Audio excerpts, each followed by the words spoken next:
ಧರ್ಮಸ್ಥಳದಲ್ಲಿ ಆಗಿರುವಂತ ಈ ಒಂದು ಅಪಪ್ರಚಾರ ಮತ್ತೆ ಇಲ್ಲಿ ಆಗಿರುವಂತ ನೂರಾರು ಕೊಲೆಗಳ ವಿಚಾರ, ಇದರಲ್ಲಿ ಅಸಲಿ ಸತ್ಯ ಏನು ಅನ್ನೋದನ್ನ ನ್ಯಾಷನಲ್ ಇನ್ವೆಸ್ಟಿಗೇಷನ್ ಏಜೆನ್ಸಿ ತನಿಖೆಯನ್ನ ಮಾಡಬೇಕು ಅನ್ನೋದು ಹಲವಾರು ಜನರ ಆಗ್ರಹ, ಬೇಡಿಕೆ ಎಲ್ಲವೂ ಆಗಿದೆ. ನೂರಾರು ಹೆಣ್ಣುಮಕ್ಕಳು ಕಾಣೆಯಾಗಿದ್ದಾರೆ, ಕೊಲೆಯಾಗಿದೆ, ಅತ್ಯಾಚಾರ ಆಗಿದೆ, ಹಿಂಸಾಚಾರಕ್ಕೆ ಒಳಗಾಗಿದ್ದಾರೆ. ಇದರ ಬಗ್ಗೆ ಸಂಕ್ಷಿಪ್ತ ತನಿಖೆ ಎನ್ಐಎಯಿಂದಲೇ ಆಗಬೇಕು. ಎನ್ಐಎ ತನಿಖೆ ಬಗ್ಗೆ ಹಿರಿಯ ವಕೀಲ ಬಾಲನ್ ಹೇಳಿಕೆಯನ್ನು ಕೊಟ್ಟಿರೋದು ಇದು. ಅಲ್ಲಿ ಯಾವುದೇ ಶೆಡ್ಯೂಲ್ ಅಫೆನ್ಸ್ ನಡೆದಿಲ್ಲ. ಪ್ರಕರಣಗಳಲ್ಲಿ ಸ್ಥಳ ಎಂದಾಗ ಧರ್ಮಸ್ಥಳ ಅಂತೂ ಬರುತ್ತೆ. ಅಲ್ಲಿ ಯಾವುದೇ ಭಯೋತ್ಪಾದಕ ಸಂಘಟನೆಗಳು ಕೂಡ ಇಲ್ಲ. ಹಾಗಾಗಿ ಎನ್ಐಎ ತನಿಖೆ ಯಾಕೆ ಮಾಡಬೇಕು ಅಂತ ಹೇಳಿ ವಕೀಲ ಬಾಲನ್ ಹೇಳಿದ್ದಾರೆ. ರಿಪಬ್ಲಿಕ್ ಕನ್ನಡಕ್ಕೆ ಹಿರಿಯ ವಕೀಲ ಬಾಲನ್ ಹೇಳಿಕೆಯನ್ನು ಕೊಟ್ಟಿದ್ದಾರೆ. ನೂರಾರು ಕೊಲೆಗಳು, ಕಾಣೆ, ಇದೆಲ್ಲದರ ಬಗ್ಗೆ ಅವರನ್ನ ಭೇಟಿ ಮಾಡಿ ಒಂದಷ್ಟು ಕರ್ನಾಟಕದ ಮಠಾಧೀಶರು ಧರ್ಮಸ್ಥಳದ ಪ್ರಕರಣ ಏನಿದೆ ಅದು ಎನ್ಐಎ ತನಿಖೆ ಆಗಬೇಕು ಅನ್ನೋಂತ ಮಾತನ್ನ ಒಂದು ಮನವಿಯನ್ನ ಮಾಡಿದಾರಂತೆ ಸರ್. ಆ ತರದ ಅವಕಾಶ ಇದೆಯಾ ಕಾನೂನಲ್ಲಿ? ಯಾವ ಪ್ರಕರಣ? ಧರ್ಮಸ್ಥಳದಲ್ಲಿ ಸುಮಾರು ಪ್ರಕರಣಗಳು ಇದೆ. ಈಗ ಸ್ವಾಮೀಜಿಗಳಿಗೂ ಯಾವುದ್ರ ಬಗ್ಗೆ, ಅಲ್ಲಿ ವೇದವಲ್ಲಿ ಸತ್ತಿದ್ದಾಳೆ, ಕೊಲೆ ಆಗಿದ್ದಾಳೆ, ಪದ್ಮಲತಾ ಕೊಲೆ ಆಗಿದ್ದಾಳೆ, ಸತ್ತಿದ್ದಾಳೆ, ಸೌಜನ್ಯ,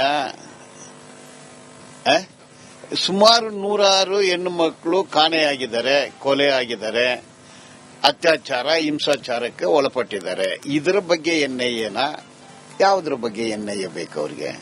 ನೀವ್ ಹೇಳ್ಬೇಕು. ಯಾವುದ್ರ ಬಗ್ಗೆ ಹೋಗಿದ್ದಾರೆ ಅವರು? ಸರ್, ಈಗ ಧಾರ್ಮಿಕ ಶ್ರದ್ಧಾ ಕೇಂದ್ರಗಳ ಮೇಲೆ, ಹಿಂದೂ ಏನು ಕೇಂದ್ರಗಳ ಮೇಲೆ ಟಾರ್ಗೆಟ್ ಮಾಡ್ತಾ ಇದ್ದಾರೆ. ಸೊ ಹಂಗಾಗಿ ರಾಷ್ಟ್ರೀಯ ತನಿಖೆ ಆಗಬೇಕು ಅನ್ನೋಂತ ಮಾತುಗಳನ್ನು ಮನವಿಯನ್ನ ಮಾಡಿದ್ದಾರೆ. ಈಗ national investigation act, unlawful activities prevention act, ಈಗ schedule offence, first schedule, second schedule, third schedule, fourth schedule UAPA act ಅಲ್ಲಿ ಇದೆ. ಅದೇ ರೀತಿ ನ್ಯಾಷನಲ್ ಇನ್ವೆಸ್ಟಿಗೇಷನ್ ಆಕ್ಟ್ ಅಲ್ಲಿನೂ ಇದೆ. ನೋಡಿ, ನ್ಯಾಷನಲ್ ಇನ್ವೆಸ್ಟಿಗೇಷನ್ ಅಲ್ಲಿ 6(4) ಚಾಪ್ಟರ್ 6(4) ಅಲ್ಲಿ ಏನ್ ಹೇಳುತ್ತೆ ಅಂದ್ರೆ,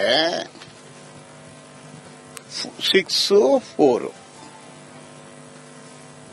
where the central government is of the opinion that the offence is a scheduled offence and it is a fit case to be investigated by the agency, it shall direct the agency to investigate the said offence ಅಂದಿದೆ. ಈಗ schedule offence ಯಾವುದು ಅಲ್ಲಿ ನಡೆದಿಲ್ಲ. ಎರಡು ಭಾಗ ಬರುತ್ತೆ.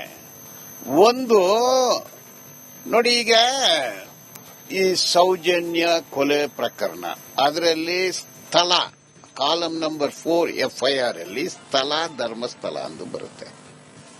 ಪದ್ಮಲತಾ ಕೇಸಲ್ಲಿನೂ ಸ್ಥಳ FIR ಅಲ್ಲಿ ಸ್ಥಳ ಧರ್ಮಸ್ಥಳ ಅಂತ ಬರುತ್ತೆ. ಪ್ರತಿ ಒಂದು FIR ಅದು UDR ರಿಪೋರ್ಟ್ ಇರಲಿ, A report, B report, C report, ಇದು ಎಲ್ಲ ಕೂಡ ಸ್ಥಳ ಅಂದು ಬಂದಾಗ ಧರ್ಮಸ್ಥಳ ಅಂದು ಬರುತ್ತೆ. ಆಯ್ತಾ? ಸೊ ಇದರಲ್ಲಿ ಟೆರರಿಸ್ಟ್ ಆರ್ಗನೈಸೇಷನ್ ಅಂದ್ರೆ, ಒಂದು ಟೆರರಿಸ್ಟ್ ಆರ್ಗನೈಸೇಷನ್ ಅದು ದೇಶದ sovereignty, integrity, territorial integrity, foreign terrorist, local terrorist, ಇಂಥದವರು ಅಲ್ಲಿ ಅಫೆನ್ಸ್ ಮಾಡಿದ್ರೆ ಮಾತ್ರ UAPA ಬರುತ್ತೆ. ಆವಾಗ ಶೆಡ್ಯೂಲ್ ಅಫೆನ್ಸ್ ಬರುತ್ತೆ. ಮತ್ತೆ ನ್ಯಾಷನಲ್ ಇನ್ವೆಸ್ಟಿಗೇಟಿಂಗ್ ಏಜೆನ್ಸಿ ಆಕ್ಟ್ ಕೂಡ ಬರುತ್ತೆ. ಇದಿಷ್ಟು ಹಿರಿಯ ವಕೀಲರಾದಂತಹ ಬಾಲನ್ ಅವರ ಮಾತಾಗಿದೆ. ಕ್ಯಾಮರಾ ಪರ್ಸನ್ ಮಂಜುನಾಥ್ ಜೊತೆ ಹನುಮಂತ ದುರ್ಗದ್, ಆರ್ ಕನ್ನಡ, ಬೆಂಗಳೂರು. ಧರ್ಮಸ್ಥಳದಲ್ಲಿ ಆಗಿರುವಂತ ಈ ಒಂದು ಅಪಪ್ರಚಾರ ಮತ್ತೆ ಇಲ್ಲಿ ಆಗಿರುವಂತ ನೂರಾರು ಕೊಲೆಗಳ ವಿಚಾರ, ಇದರಲ್ಲಿ ಅಸಲಿ ಸತ್ಯ ಏನು ಅನ್ನೋದನ್ನ ನ್ಯಾಷನಲ್ ಇನ್ವೆಸ್ಟಿಗೇಷನ್ ಏಜೆನ್ಸಿ ತನಿಖೆಯನ್ನ ಮಾಡಬೇಕು ಅನ್ನೋದು ಹಲವಾರು ಜನರ ಆಗ್ರಹ, ಬೇಡಿಕೆ ಎಲ್ಲವೂ ಆಗಿದೆ. ನೂರಾರು ಹೆಣ್ಣುಮಕ್ಕಳು ಕಾಣೆಯಾಗಿದ್ದಾರೆ, ಕೊಲೆಯಾಗಿದೆ, ಅತ್ಯಾಚಾರ ಆಗಿದೆ, ಹಿಂಸಾಚಾರಕ್ಕೆ ಒಳಗಾಗಿದ್ದಾರೆ. ಇದರ ಬಗ್ಗೆ ಸಂಕ್ಷಿಪ್ತ ತನಿಖೆ ಎನ್ಐಎಯಿಂದಲೇ ಆಗಬೇಕು. ಎನ್ಐಎ ತನಿಖೆ ಬಗ್ಗೆ ಹಿರಿಯ ವಕೀಲ ಬಾಲನ್ ಹೇಳಿಕೆಯನ್ನು ಕೊಟ್ಟಿರೋದು ಇದು. ಅಲ್ಲಿ ಯಾವುದೇ ಶೆಡ್ಯೂಲ್ ಅಫೆನ್ಸ್ ನಡೆದಿಲ್ಲ. ಪ್ರಕರಣಗಳಲ್ಲಿ ಸ್ಥಳ ಎಂದಾಗ ಧರ್ಮಸ್ಥಳ ಅಂತೂ ಬರುತ್ತೆ. ಅಲ್ಲಿ ಯಾವುದೇ ಭಯೋತ್ಪಾದಕ ಸಂಘಟನೆಗಳು ಕೂಡ ಇಲ್ಲ. ಹಾಗಾಗಿ ಎನ್ಐಎ ತನಿಖೆ ಯಾಕೆ ಮಾಡಬೇಕು ಅಂತ ಹೇಳಿ ವಕೀಲ ಬಾಲನ್ ಹೇಳಿದ್ದಾರೆ. ರಿಪಬ್ಲಿಕ್ ಕನ್ನಡಕ್ಕೆ ಹಿರಿಯ ವಕೀಲ ಬಾಲನ್ ಹೇಳಿಕೆಯನ್ನು ಕೊಟ್ಟಿದ್ದಾರೆ. ನೂರಾರು ಕೊಲೆಗಳು, ಕಾಣೆ, ಸರ್, ಈಗ ಇದೆಲ್ಲದರ ಬಗ್ಗೆ ಅವರನ್ನ ಭೇಟಿ ಮಾಡಿ ಒಂದಷ್ಟು ಕರ್ನಾಟಕದ ಮಠಾಧೀಶರು ಧರ್ಮಸ್ಥಳದ ಪ್ರಕರಣ ಏನಿದೆ ಅದು ಎನ್ಐಎ ತನಿಖೆ ಆಗಬೇಕು ಅನ್ನೋಂತ ಮಾತನ್ನ ಒಂದು ಮನವಿಯನ್ನ ಮಾಡಿದಾರಂತೆ ಸರ್. ಆ ತರದ ಅವಕಾಶ ಇದೆಯಾ ಕಾನೂನಲ್ಲಿ? ಯಾವ ಪ್ರಕರಣ? ಧರ್ಮಸ್ಥಳದಲ್ಲಿ ಸುಮಾರು ಪ್ರಕರಣಗಳು ಇದೆ. ಈಗ ಸ್ವಾಮೀಜಿಗಳಿಗೂ ಯಾವುದ್ರ ಬಗ್ಗೆ? ಅಲ್ಲಿ ವೇದವಲ್ಲಿ ಸತ್ತಿದ್ದಾಳೆ, ಕೊಲೆ ಆಗಿದ್ದಾಳೆ. ಪದ್ಮಲತಾ ಕೊಲೆ ಆಗಿದ್ದಾಳೆ, ಸತ್ತಿದ್ದಾಳೆ. ಸೌಜನ್ಯ,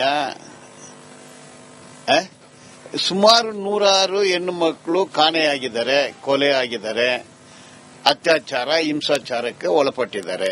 ಇದರ ಬಗ್ಗೆ ಎನ್ಐಎನ? ಯಾವುದ್ರ ಬಗ್ಗೆ ಎನ್ಐಎ ಬೇಕು ಅವ್ರಿಗೆ? ನೀವು ಹೇಳ್ಬೇಕು. ಯಾವುದ್ರ ಬಗ್ಗೆ ಹೋಗಿದ್ದಾರೆ ಅವರು?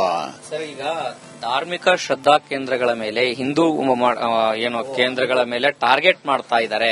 ಸೊ ಹಂಗಾಗಿ ರಾಷ್ಟ್ರೀಯ ತನಿಖೆ ಆಗಬೇಕು ಅನ್ನೋಂತ ಮಾತುಗಳನ್ನ ಮನವಿಯನ್ನ ಮಾಡಿದ್ದಾರೆ. ಈಗ national investigation act, unlawful activities prevention act, ಈಗ schedule offence, first schedule, second schedule, third schedule, fourth schedule UAPA act ಅಲ್ಲಿ ಇದೆ. ಅದೇ ರೀತಿ ನ್ಯಾಷನಲ್ ಇನ್ವೆಸ್ಟಿಗೇಷನ್ ಆಕ್ಟ್ ಅಲ್ಲಿನೂ ಇದೆ. ನೋಡಿ, ನ್ಯಾಷನಲ್ ಇನ್ವೆಸ್ಟಿಗೇಷನ್ ಅಲ್ಲಿ 6(4) ಚಾಪ್ಟರ್ 6(4) ಅಲ್ಲಿ ಏನ್ ಹೇಳುತ್ತೆ ಅಂದ್ರೆ 6(4) where the central government is of the opinion that the offence is a scheduled offence and it is a fit case to be investigated by the agency, it shall direct the agency to investigate the said offence ಅಂದಿದೆ. ಈಗ schedule offence ಯಾವುದು ಅಲ್ಲಿ ನಡೆದಿಲ್ಲ.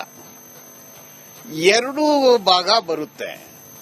ಒಂದು ನೋಡಿ, ಈಗ ಈ ಸೌಜನ್ಯ ಕೊಲೆ ಪ್ರಕರಣ, ಅದರಲ್ಲಿ ಸ್ಥಳ ಕಾಲಂ ನಂಬರ್ 4 FIR ಅಲ್ಲಿ ಸ್ಥಳ ಧರ್ಮಸ್ಥಳ ಎಂದು ಬರುತ್ತೆ. ಪದ್ಮಲತಾ ಕೇಸಲ್ಲಿನೂ ಸ್ಥಳ FIR ಅಲ್ಲಿ ಸ್ಥಳ ಧರ್ಮಸ್ಥಳ ಅಂತ ಬರುತ್ತೆ. ಪ್ರತಿ ಒಂದು FIR ಅದು UDR ರಿಪೋರ್ಟ್ ಇರಲಿ, A report, B report, C report, ಇದು ಎಲ್ಲ ಕೂಡ ಸ್ಥಳ ಅಂದು ಬಂದಾಗ ಧರ್ಮಸ್ಥಳ ಅಂದು ಬರುತ್ತೆ. ಆಯ್ತಾ? ಸೊ ಇದರಲ್ಲಿ ಟೆರರಿಸ್ಟ್ ಆರ್ಗನೈಸೇಷನ್ ಅಂದ್ರೆ ಒಂದು ಟೆರರಿಸ್ಟ್ ಆರ್ಗನೈಸೇಷನ್ ಅದು ದೇಶದ sovereignty, integrity, territorial integrity, foreign terrorist, local terrorist ಇಂಥದವರು ಅಲ್ಲಿ ಅಫೆನ್ಸ್ ಮಾಡಿದ್ರೆ ಮಾತ್ರ UAPA ಬರುತ್ತೆ. ಆವಾಗ ಶೆಡ್ಯೂಲ್ ಅಫೆನ್ಸ್ ಬರುತ್ತೆ. ಮತ್ತೆ ನ್ಯಾಷನಲ್ ಇನ್ವೆಸ್ಟಿಗೇಟಿಂಗ್ ಏಜೆನ್ಸಿ ಆಕ್ಟ್ ಕೂಡ ಬರುತ್ತೆ. ಇದಿಷ್ಟು ಹಿರಿಯ ವಕೀಲರಾದಂತಹ ಬಾಲನ್ ಅವರ ಮಾತಾಗಿದೆ. ಕ್ಯಾಮರಾ ಪರ್ಸನ್ ಮಂಜುನಾಥ್ ಜೊತೆ ಹನುಮಂತ ದುರ್ಗದ್, ಆರ್ ಕನ್ನಡ, ಬೆಂಗಳೂರು.